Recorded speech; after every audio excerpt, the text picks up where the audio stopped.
Tell you I'm sorry, you don't know how lovely you are. I had to find you, tell you I need you, tell you I set you apart. Tell me. Bueno, buenas tardes, buenas noches, buenos días. Estamos nuevamente en Radio APEVI. Hoy es viernes 10 de febrero de 2023 y tenemos el placer de recibir hoy en nuestro programa a Valeria Fantasía. Valeria Fantasía es abogada, especialista, se especializa en derechos económicos, sociales y culturales, es activista por los derechos de las personas con discapacidad. Fue directora de Participación Ciudadana y Cooperación Internacional de la Dirección Nacional de Inclusión, de la Agencia Nacional de Discapacidad, y actualmente trabaja en un organismo de derechos humanos en la Ciudad de Buenos Aires en el área de vivienda y hábitat. Hola Valeria, muchas gracias por estar aquí. Hola, buenas tardes a todos, buenas noches ya, gracias por la invitación, un placer compartir con ustedes. Bueno, vamos a meternos de lleno acá en la charla y, bueno, como somos viejos conocidos, yo le voy a dar las palabras a los concurrentes de APEVI. Está Silvio, está Rosario, Emanuel, Laura, Mariana y Gabriela, así que quien quiera empezar con las preguntas, adelante.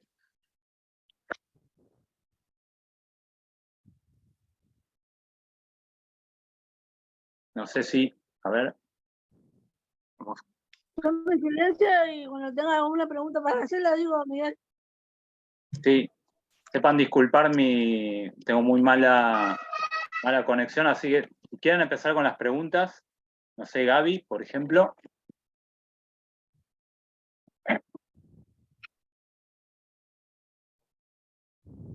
¿Hace cuánto que como abogada te dedicas al área de discapacidad? Bueno, Gaby, yo nos conocemos a todas y todos, así que un gusto verlos acá. Y seguía, siempre estaba el interés de la temática, y después me mudé al sur, a la provincia de Chubut, a la ciudad de Puerto Madryn, y ahí empecé como a trabajar más en la temática en alguna organización y como asesora, porque al ser mujer con discapacidad, yo soy también usuaria de silla de ruedas, había un montón de temas que nos atraviesan todos los días, y de repente desde la profesión empecé a encontrar un montón de respuestas a un montón de esas preguntas que desde muy chiquita me venía haciendo y me venían haciendo, así que desde estudiante empecé a trabajar en la temática y después me fui especializando con diferentes cursos, posgrados, siempre orientado a la temática de discapacidad. Bien, ahí Así Laura, que un tiempo largo. ahí Laura está preguntando ¿por qué te gusta trabajar con la discapacidad? La pregunta que está haciendo Laura por el chat.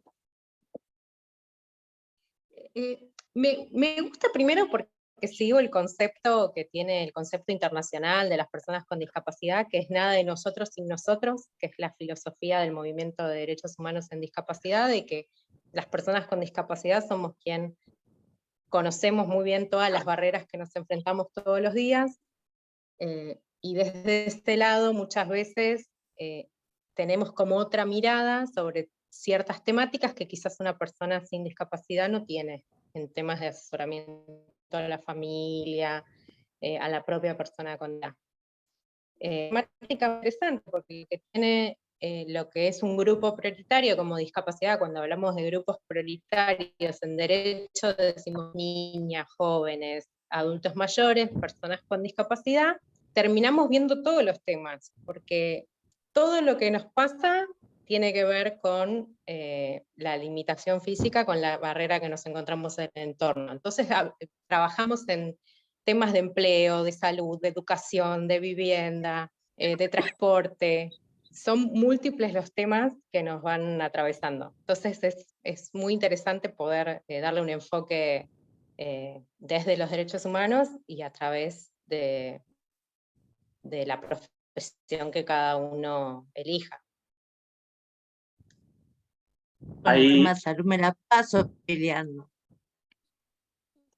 Ahí Gaby nos comparte que ella se la pasa, ella es una gran luchadora, Gaby, Me militante la ahí. paso peleando. De casa, que si vos ves, por ejemplo, la camilla donde uno se hace las placas, es un pedazo de mamut, manda el mecanismo para subir y bajar la camilla, y que yo, por ejemplo, tengo que acceder a que me levante mi mamá, el técnico, para subirme ahí a la camilla. Bueno, claro, esto que vos Y nos yo no compartís, estoy con Gaby, ninguno de los dos. ¿Cómo que? Y hago, ahora 4 años más o menos me pusieron en el centro ese. No es que claro. hace 50. Nosotros, a un ejemplo desde la profesión, a esto que vos nos contás, lo que hacemos es, más allá de que lo conozco, porque también al ser usuaria de silla de ruedas me enfrento a estas barreras, lo que hacemos es pasarlo a lo que llamamos como clave jurídica. En ese relato que hizo Gaby, ¿cuántos derechos se ven vulnerados? Tenés el derecho a la accesibilidad, el derecho a la salud, el derecho a la autonomía, porque vos sí o sí tenés que ir con una persona Sí. para que te asista. Entonces, todas estas cuestiones Aparte, es como ir... yo ahora tengo 35 años. Mi mamá tiene 63. ¿Cuánto Claro. más va a poder por ahí? Mi papá 68. ¿Cuánto más van a poder levantarme de esa manera para hacerme algún estudio? Bueno, esto es lo que pasa en muchas de las familias y lo que pasa a muchas de las personas con discapacidad, que tenemos una discapacidad desde la niñez, ¿no? Que hay un acompañamiento de los padres permanente, y hay un momento en la transición a la vida adulta que si la persona necesita apoyo, como en este caso, los padres también se ven como sobrepasados por la situación, porque la vienen haciendo en un rol que no les correspondería, porque eso se solucionaría garantizando un centro de salud accesible. ¿Sí? Vemos que el problema no está en la persona con discapacidad, sino que está en el entorno. Si yo vivo en un entorno que tiene un montón de barreras, en este caso barreras de accesibilidad, lo que hace, eso repercute en la vida de la persona con discapacidad, en este caso Gaby, que tiene 35 años y que todavía necesita ir acompañada porque se encuentra con esta barrera. Entonces, frente a eso es la denuncia. No siempre vivimos en una ciudad o en la provincia donde usted viva con un montón de barreras, y por eso es que muchos de nosotros nos consideramos militantes, no porque consigamos soluciones mágicas a las problemáticas, sino porque no hay que desistir en esos reclamos. Pero bueno, también es reclamo, ¿no? Porque uno se cansa, no tenés respuesta, lleva un costo económico ir a hacer un reclamo. Entonces, ver qué organismo puede tomar ese reclamo para representarte, ¿sí? Sí. Eso es como un ejercicio. Encima te da odio porque no sabes irte al diablo del lugar, morderte la lengua, contestar. Claro. Y en el caso de un centro de salud, muchas veces uno requiere hacerse estudios médicos y chequeos médicos. Quizás si hablamos de ir a un bar a tomar un café o algo con un amigo, uno dice, boté escalera, me cansé de ir, y termina quedándose en la casa. Hola, Más, ¿cómo estás? Bien, bien. ¿Te puedo contar algo? Una vez fui con una tía a tomar algo a Palermo. Entonces estaba haciendo pis. No aguantaba, no. Entré en un momento y bueno, ya está, como no, tenía buena onda con mi amiga, y yo, ¿me das una mano? Me dice, sí, no te voy a pedir. Vos, el mozo, y le pregunto, ¿tenés baño y capacitado? me dice, sí, ¿podés aguantar 2 minutos? Entonces me voy mirando, ¿viste? Como diciendo, 2 minutos, yo, para ver, ¿viste? El chabón, el baño rehabilitado, usaba como depósito. Claro. Muchas veces pasa esto, que está la accesibilidad y está ocupada. Y ahí es una barrera que porque estaba la accesibilidad, había un baño, uno podría acceder, pero quienes gestionan ese espacio ponen una nueva barrera que te permite utilizar en igualdad de condiciones. Igual, tranquilamente, con todo el teto, después hay un tío oscuro y te deja, tipo, digo, qué bueno, te fue a vos te hablan de denuncia, viene la policía, te puede dar una verdura de hogar. Claro, lo que se podría hacer ahí es una denuncia, y si estás en el ámbito, por ejemplo, de la ciudad, por ahí se dispone una multa y una clausura. O una multa, pero bueno, algo que le genere a ese lugar, generalmente pasar un mal momento, que bueno, hay baño. Es lo que invertir, por eso me dice aguantame 2 minutos y yo me dio cuenta cuando vi la puerta del baño, cuando vi la puerta del baño y empezó a por eso me hiciste esperar. Entonces le dije, Claro, digo, mira, está todo bien, pero esto no es para un caída. Pero bueno, lo es, te puede caer te puede caer gente nomás, te puede caer un chico hijo de tirarme. Y yo de tener, pues, puede aguantar, pero hay otro que no puede aguantar. claro. No, tenías razón, te pido disculpas. Yo no te digo por tu bien, porque yo Bueno, por eso es tan importante muchas veces cuando se hacen cursos o se hacen talleres o vemos propagandas, que no hay casi en materia, pero por eso es tan importante lo que es la toma de conciencia respecto a los derechos de las personas con discapacidad, porque hay mucha gente que le dice, bueno, ya sabemos cuáles son los derechos de las personas con discapacidad, como que hay un agotamiento, pero después, en el día a día, uno se da cuenta que hay un montón de actitudes que todavía se sostienen y que eso vulnera los derechos del colectivo de las personas con discapacidad, porque ese tiempo de espera ya te pone en una situación diferente a otra persona, ¿sí? Y eso es lo que tenemos que lograr, que la gente se concientice, que entienda que si hay un espacio tiene que estar abierto, que tiene que estar disponible para el cliente, que sos vos que vas a tomar un café o algo a un bar. el nano es el de y tomé y no pagué, no, tú pagué lo que tomé y te todo como tenía que meter. El día de pie de baño y dice, aguantar 2 minutos y el momento del chabón tira la gata y lo metía dentro del baño. Entonces, claro, para adentro yo no te pago nada, por me estaba Claro, haciendo. y justo en el ejemplo que vos nos traes, Emma, lo que se juegan a grandes rasgos son son 3 derechos, vamos a clasificarlo así. El derecho a la accesibilidad, porque vos tenés derecho a ingresar a un lugar y que tenga un lugar, y también el derecho a la permanencia, que es el derecho a poder estar en un lugar un tiempo largo que requiere baño, ¿sí? Porque entonces el derecho a la permanencia también es un derecho que hay que tenerlo presente cuando falta un baño, cuando tardan en gestionar ese espacio porque lo estaban ocupando con otras cosas. No es solo el hecho de entrar a un lugar, sino poder permanecer en igualdad de condiciones que otro cliente.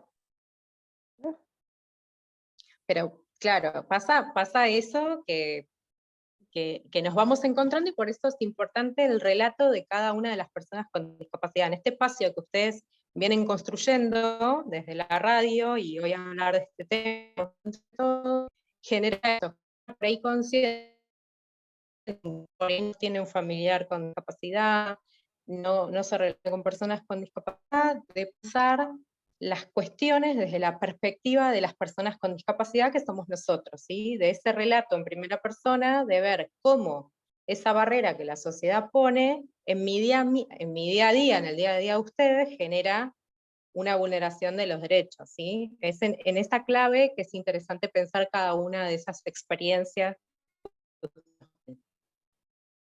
El pueblo Avanti, sí, sí. ni bueno fue Robertita, estudiaría lo mismo, estás estudiando ahora, o estudiaría otras. No, creo que estudiaría lo mismo, porque yo creo que tengo una vocación que tiene que ver con también un enfoque social del derecho, de que puede ser una herramienta de transformación, ¿sí? Que la abogacía, a veces tenemos ese concepto más del abogado que va a un juicio y que lleva una demanda, pero también hay otras ramas de la abogacía que están más en el camino que yo hago, que es, bueno, a ver, a las problemáticas sociales existentes, qué herramientas tiene el derecho para proteger los intereses de las personas, ¿sí? En el caso de una persona con discapacidad, esto, bueno, ¿qué herramientas necesita esa persona para tener salud, para participar? Pero creo que seguiría el mismo camino, no sé. Creo que sí, creo que sí. Yo aprendí, por eso te pregunté, fue una pregunta, me cayó así, volando. Gracias. Sí, sí. También creo que en algunos casos, muchas veces uno elige una carrera en función de las posibilidades, ¿no? Porque, por ejemplo, si yo quisiera ser azafata, no sería posible. Entonces, por eso también lo que es la orientación vocacional en las personas con discapacidad tiene que tener un acompañamiento para ver en qué grado la persona no puede elegir libremente qué quiere hacer, porque se encuentra con alguna barrera, para modificar esos entornos. ¿Sí? Hay un caso conocido de una persona que ha querido estudiar educación física, y en su momento, que es Emiliano Naranjo, que es un referente en materia de discapacidad, que ha querido estudiar educación física y ha tenido que hacer una acción de amparo para poder lograr la inscripción en su momento, y hoy tiene su título y es profesor de educación física. Pero digo, hay algunas carreras que, como su currícula está armada de una manera sin perspectiva de derechos en materia de discapacidad, terminan expulsando a las personas con discapacidad. Y muchas veces, por desconocimiento, la persona dice, bueno, yo esto entonces no lo puedo estudiar. Y en realidad lo que tiene que modificarse es la estructura de las carreras, ¿sí? Eso es algo que a futuro esperemos que vaya cambiando, y que cada vez sean más personas las que puedan tener acceso a educación y a carreras alternativas. Vale, Hola Silvia, ¿cómo estás? bien. Escuché hablar de mi problema. Porque yo quería seguir una carrera y no me dejaron seguirla. Bueno, por eso, ¿qué querías estudiar vos, Silvia? Yo quería estudiar biología marina. Mirá, qué interesante esta carrera. Sé que se da, como estuve en Puerto Madryn viviendo, sé que se da allá. Es como una carrera de las ballenas, todo ese tema. Bueno, en ese caso, habría que ver qué ajustes la persona necesita para estudiar. Y no siempre estudiar significa terminar con un título, ¿sí? Porque no todas las personas sin discapacidad inician una carrera universitaria y la terminan, ¿sí? Estudiar tiene que ser una experiencia que tiene otros ingredientes aparte del título, ¿sí? Que tiene que ver con la participación. Claro que sí, pero yo me quería recibir. No puedo Claro, recibirme debido a mi discapacidad. bueno, y eso Silvia, ¿en qué año fue? En la época de la dictadura militar. Claro, bueno, Ni seguramente más ni tuvo que ver menos. Ni más mucho ni menos.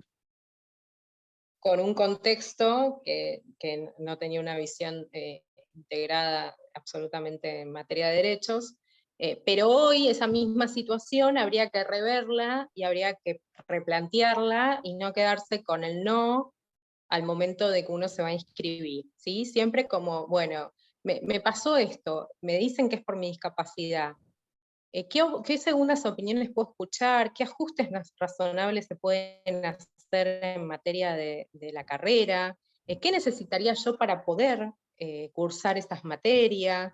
Eso es como que hay que hacer una revisión de cada una de las carreras. La Universidad de Buenos Aires hoy tiene un equipo de extensión universitaria que trabaja excelente en ese tema, pero siempre poniendo el foco como en el caso individual, ¿sí? A ver qué ajustes necesita particularmente esta persona para esta determinada carrera. Pero a veces nos encontramos con el no, y muchas veces porque es un desgaste familiar y porque es un desgaste incluso para las propias personas, pues hay que ver qué posibilidades de correr esa barrera, ¿sí? Muchas veces no las podemos derribar, pero aunque sea correrlas y ver qué alternativas hay a eso que yo quiero hacer, porque tiene que ver con el derecho a tener un diseño de vida. ¿Sí? Las personas con discapacidad pues, tenemos que poder decir, bueno, yo quiero hacer esto, yo quiero elegir esto, quiero ir a tomarme un café con un amigo. Si no se puede hacer, replantear, bueno, ¿por qué no lo puedo hacer? Es un ejercicio. Y tal cual.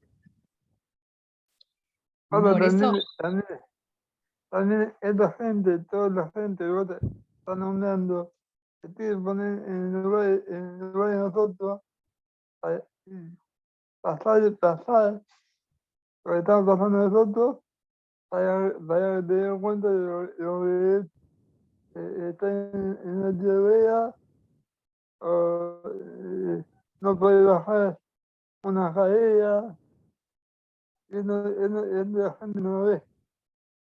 claro, por eso, cada una de las barreras que uno se enfrenta, y cuando le digo las barreras, le digo las cuestiones de escalera, las barreras físicas, la falta de rampa, las escaleras, la falta de acceso económico, porque una barrera económica, el tema de no tener empleo, Tiene razón ahí. bajos, esto de que generalmente alguien de nuestra familia se ocupa de hacer de apoyo, de hacer la comida, hacer las compras, entonces esa persona de la familia, que muchas veces es una mujer, es una mamá, una hermana, una tía, no sale a buscar trabajo porque está, digamos, ocupada siendo cuidadora de alguna persona con discapacidad en el grupo familiar, entonces eso significa que ingresa menos plata en la economía familiar. ¿Sí? Todas estas variables son barreras que por ahí cuando uno piensa en barrera dice, bueno, la rampa, no, pero es mucho más que eso, es el acceso a justicia. ¿Qué pasa si a mí, si yo tengo que ir a un tribunal? ¿Está preparado el tribunal para escucharme? ¿Están preparados los jueces, los No, secretarios? el tribunal no está preparado. Y calculamos, todos los tribunales no están todos preparados. Por eso la capacitación, se requeriría una capacitación de todo el personal, porque también no todas las personas con discapacidad nos comunicamos de la misma manera. Y muchas veces los tiempos que tiene la administración pública, que tiene la justicia, que tienen la educación o los de salud, es como que requiere toda una rapidez que no se pueden centrar en lo que necesita la persona. Y entonces nos encontramos con esto de, bueno, en vez de escuchar a alguno de nosotros, bueno, hablan con mi papá, hablan con mi mamá, hablan con mi tía, hablan con mi hermano. No me hablan a mí. ¿Sí? Y eso tiene que ver de nuevo con esta barrera actitudinal, con esta falta de acceso a recursos, que termina siendo una barrera, y cómo es importante que nosotros, que estamos de este lado como personas con discapacidad, sepamos, bueno, pero yo en todo esto, ¿qué derecho tengo? ¿No? Como decía Gaby, bueno, yo sé que tengo derecho a que la camilla sea accesible. Como decía Emma, yo sé que tengo derecho a que vos me abras el baño y que el baño esté disponible. Hay muchas personas con discapacidad que no conocen que eso es un derecho. Entonces, por eso es tan importante informar y que ustedes sean comunicadores y promotores de todos estos espacios que venimos trabajando, que venimos abriendo, que desde su experiencia lo puedan comunicar. Porque eso se va multiplicando y va generando. Cambio pequeñito, pero sí genera en su familia, en su sociedad, en su comunidad, cambios como para esta transformación que el Estado y la sociedad nos debe, ¿no? Como grupo prioritario. Bueno, quedan 10 minutitos. Recordamos, si alguno se está enganchando en el video ahora, estamos con Valeria Fantasía, que es abogada, activista también por los derechos de las personas con discapacidad. A ver, me interesaría algunos de los que todavía no hablaron, algunas. Mariana, por ejemplo, a ver si tiene alguna pregunta. Aparte, perdón, Mari, por ejemplo, esta silla es alta, o sea, yo tranquilamente podría subirme a una de esas camillas haciendo un poquito de fuerza, si me la bajan un poquito, podrías, pero si no te anda para subir y bajar, Claro, claro. o sea, teniendo el almohadón y todo. Es una cadena de accesibilidad que se tiene que dar. Mariana, ¿habías Miguel mencionado a Mariana? Ahí está abriendo micrófono. Marian, después está Rosario. Y bueno, alguna pregunta de qué. No sé qué preguntar, pero nos conocemos en APEVI en la sede Fragata nosotras. Sí, Mariana, me acuerdo de ti. No, quería decir que pude lograr no sé si comenté alguna vez, pude lograr el certificado del 19 del año 2019 hasta el 2029 y ahora estamos esperando a ver si el certificado tiene vencimiento o no lo tiene. Claro, bueno, eso que nos trae Mariana es un proyecto de ley que salió recientemente, ¿no? Donde se proponía que no se vuelva a certificar. Hay diferentes opiniones sobre esa situación, todavía no está reglamentado, si eso significa que todavía no es una ley que sepamos qué va a pasar, pero sí es un debate que se viene dando hace muchos años de por qué las personas con una discapacidad de tipo permanente tienen que certificar cada 5 o cada 10 años cuando no va a variar la situación. Yo respecto a eso tengo una posición que es que creo que el Estado tiene que tener un monitoreo de las personas con discapacidad para poder crear políticas públicas. Sé que es muy molesto para nosotros, para las familias, tener que hacer esa batería de estudios, cuando uno dice, bueno, pero si yo igual esto no va a cambiar.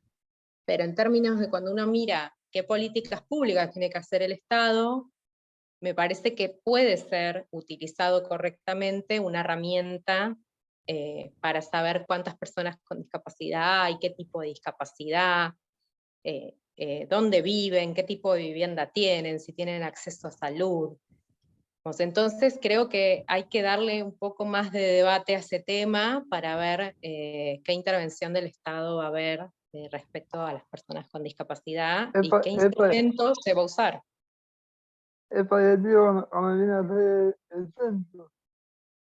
Claro, a veces el INDEC o los gobiernos provinciales o la ciudad autónoma hacen censos que son por fuera de los censos generales, que son particulares de la población con discapacidad, que son muestras de lo que pasa. Pero todos los certificados de discapacidad van a un registro, y ese registro da un montón de datos.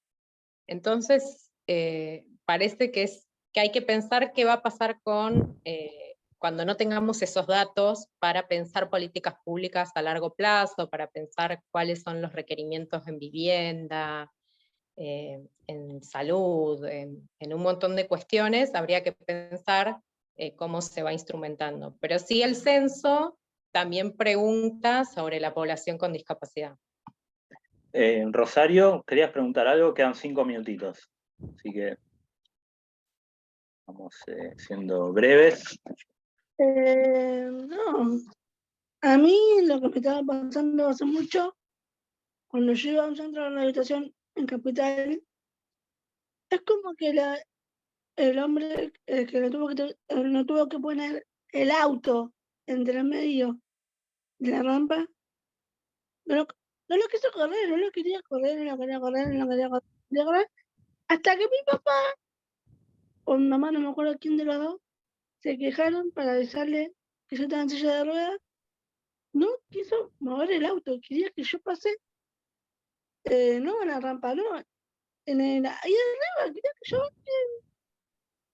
Bien, bueno, esto de lo que vos contás, Rosario, es lo que venimos conversando, y me interesa que los oyentes y nosotros lo tengamos presente, de que es una barrera actitudinal. ¿Por qué? Porque vos tenías la rampa en la calle. En la vía pública había una rampa, pero ¿qué pasó? Fue la actitud de un ciudadano que está obstaculizando tu desplazamiento. Y a vos lo que te vulnera ahí es el derecho a desplazamiento, a participación, a accesibilidad, a autonomía, a un montón con solo la actitud de decir yo no voy a correr el auto. Entonces ahí el Estado tiene que generar multas que sean significativas para esas personas, porque es una forma del aprendizaje de los ciudadanos, ¿sí? A través de este sistema de, bueno, hay una contravención, usted, señor, no puede estacionar en la rampa, no es una opción estacionar en la rampa, usted está cometiendo una falta. Y también nosotros poder comunicarlo desde ese sentido, quizás no tanto desde el enojo, porque si nos enoja y nos da bronca, pero sino decir, usted está cometiendo una falta, podríamos llamar a la gente de tránsito y le tendrían que elaborar una multa. Incluso ustedes pueden sacarle una foto a la patente del auto y una foto del auto y pueden hacer la denuncia, ¿sí? Esto fue en un centro de rehabilitación gigante. Bueno, más gravoso, Rosario, Ay. entonces sería otro tipo de actitud, pero por eso es tan importante estos espacios, es importante seguir hablando de la temática, comunicando, que ustedes también se sientan que pongan la camiseta y decir, bueno, yo también, yo soy mujer con discapacidad, soy persona con discapacidad, entiendo de esta temática y puedo comunicarlo. Y eso va a generar nuevos espacios y nuevos debates, ¿sí? Para seguir conversando de estos temas que impactan todos los días en nuestras vidas y en las de la familia, ¿sí? Bueno, Vale, antes que se corte, yo quiero agradecerte, bueno, en nombre acá de todo, de Espacio Radio, de Radio APEVI. Muchas gracias por estar acá y bueno, nos vamos a seguir viendo en otras oportunidades. Y bueno, les dejo a ustedes el resto del tiempo, poquito tiempo que queda para que puedan decir lo que quieran, saludar. Así que de nuevo, muchas gracias, es un placer. Gracias a ustedes. Sí, por la también invitación. agradecerle. Porque te a mí, yo soy persona de paciencia, pero me da estas cosas. O sea, vamos en realidad, porque a veces por ahí no puedo ir con mi papá con el auto, por ahí al hospital italiano. A veces por ahí nos conviene más ir a este centro que yo digo que tiene la camilla más alta, porque vamos con mi mamá caminando los cuadros y chao. O sea, Bueno, Gaby, ahí te invito a que después nos pongamos en contacto para poder formalizar la denuncia. tengo yo tu celu, creo. Dale, perfecto, quedamos ahí. Sí, cualquier inquietud, cualquier pregunta o Bien. así, acción directa, nos conectamos a través del chat con Valeria y bueno, nos seguimos por otros canales.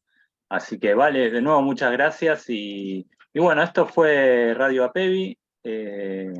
Un gusto como siempre y nos vemos la semana que viene. Cariños para todos. Dale, buen fin de Gracias a todos. Chao, nos Chao. vemos, chicos. Dale, dale. Gracias, Valeria. Chao.